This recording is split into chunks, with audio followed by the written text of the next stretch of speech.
आधी रात में सरला जी की नींद खुल गई और बेटे नीरज को बहू के कमरे की बजाय अपने बिस्तर पर बच्चों की तरह आड़ा तिरछा लेटा हुआ पाकर आज फिर उसका दिल आशंकाओं से भर उठा।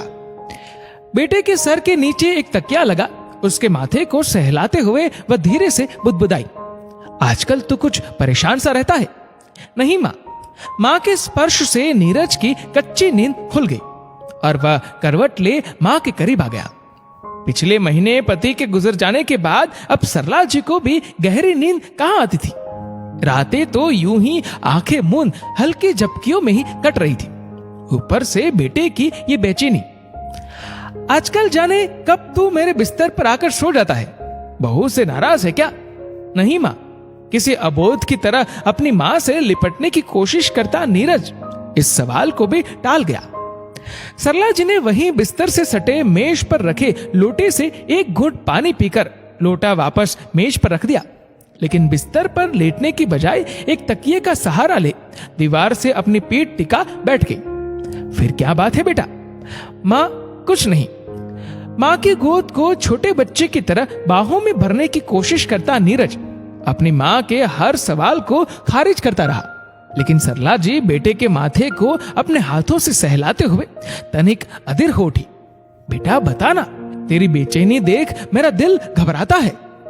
उसने बेटे का सर अपनी गोद में रख लिया। माँ की घबराहट महसूस कर नीरज ने अब खुद सोने या माँ के सो जाने का इंतजार करना छोड़ पीठ के बल लेट माँ के दोनों हाथ अपने हाथों में ले अपने सीने पर रख लिया। माँ, आपको याद है जब मैं बड़ा हो रहा था, पापा ने मेरा कमरा अलग कर दिया था। अपने लिए अलग कमरे की जिद भी तो तूने ही किया था। सरला जी ने उसे याद दिलाया। हाँ, लेकिन तब आप मेरे सो जाने के बाद उस कमरे में आकर मेरे माथे को सहलाती, अक्सर मेरे बिस्तर पर ही सो जाया करती थी और सुबह मुझे अपने बिस्तर पर पाकर तू अक्सर मुझसे एक सवाल पूछा करता था, याद है? सोई गहरी रात में माँ बेटे भूली बिसरी बातें याद करने लगे। हाँ याद है। अच्छा बता, क्या पूछता था?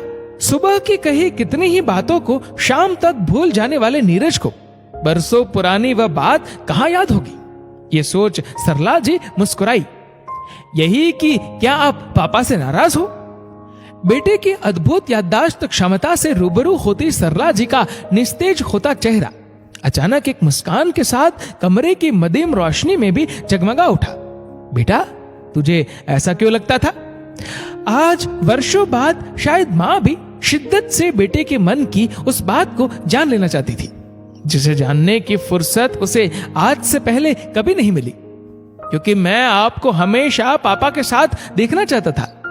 पिता को याद करते हुए नीरज ने अपने सीने पर रखे माँ के दोनों हाथों पर अपनी पकड़ मजबूत की।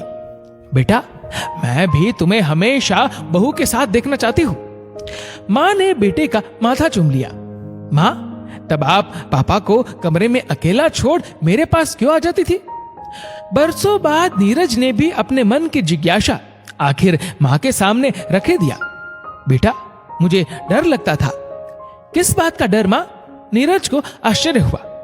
अकेले कमरे में कहीं तू डर ना जाए। सरला जी ने बेटे के चेहरे पर बड़े स्नेह से हाथ फिराया। नीरज ने माँ का हाथ थाम लिया। माँ, अब जब पापा नहीं रहे मुझे भी डर लगता है। क्यों बेटा? माँ अपने बेटे का डर जानने को अधीर हो उठी। कहीं आप अपने अकेलेपन से डर ना जाओ, इसलिए मैं। इसके आगे वह कुछ कह नहीं पाया। माँ बेटा एक दूसरे से लिपट गए और सारे शब्द आंसुओं में बह गए। दोस्तों, इस वीडियो को लेकर आपकी क्या राय है नीचे कमेंट करके